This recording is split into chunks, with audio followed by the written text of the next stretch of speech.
Tatanggalan lang po natin ang butong at ipinakulo ang chicken breast.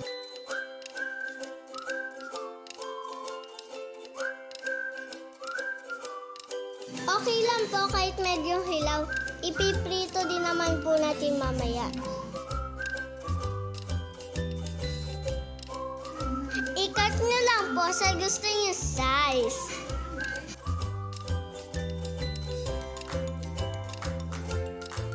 Meanwhile. So guys, ito ho yung aking sinusuot. Ayan po siya. Tcharam! Naka-ano pa ho ako, mag-workout ho kami ni Mami mamaya. Wala ho kaming bread ngayon, kaya ang ginawa na lang po namin harina.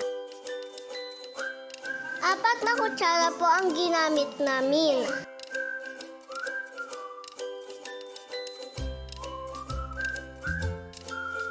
Wala na po kaming paminta, kaya nilagyan na lang po namin ng seasoning.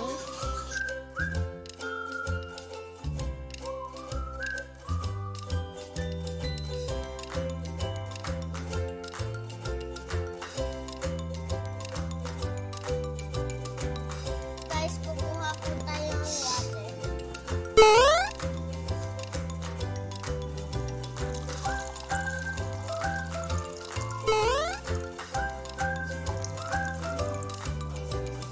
Tara po, tara po.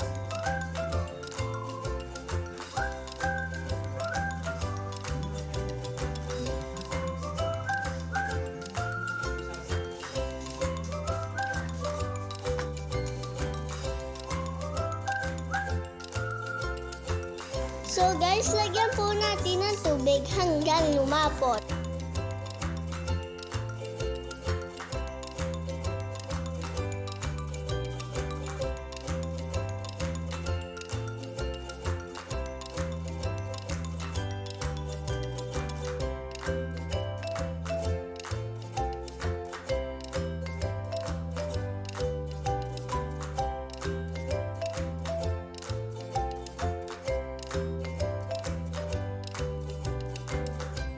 So guys, yan po, nilagyan po ni Mami ng isang itlog. Optional lang po ito. Kung wala po itlog, dagdagan nyo na lang po ulit ang kaunting tubig.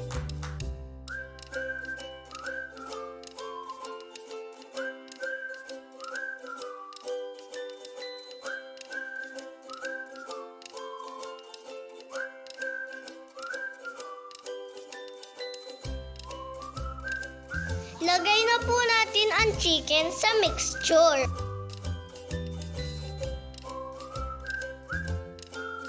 Dapat po malinis ang kamay.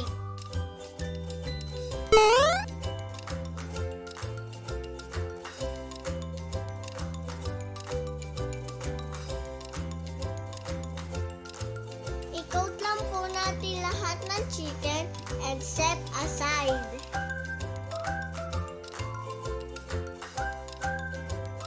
Ito po yung akin. Sadit! Yan na. Ay, kakaunti na ho pa siya. Ayan. Uubusin na ho namin yan. Ilagay po natin sa plastic ang ating tirang biscuit.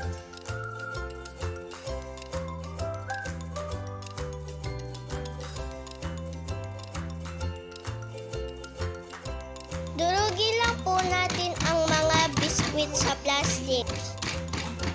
Bote po ng mantika ang aking ginamit po ng pandurog.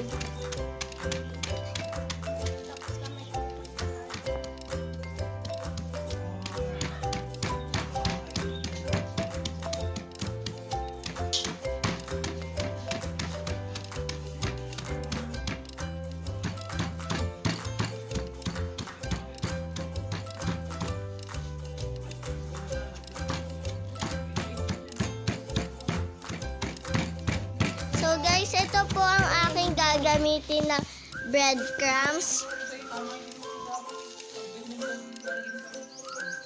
Mas durog po, mas maganda.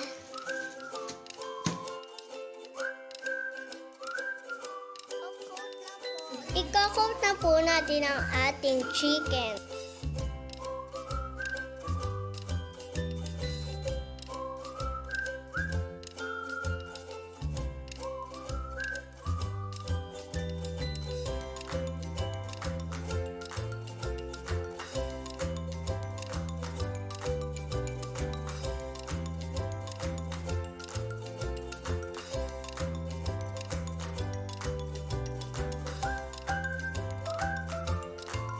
Ulit-ulitin lang po natin hanggang matapos lahat.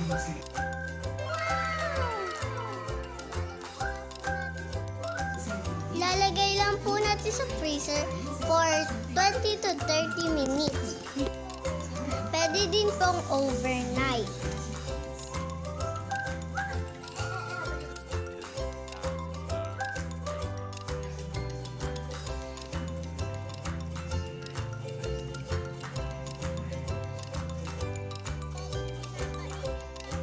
Iniinit na po ni Mami ang ating mantika.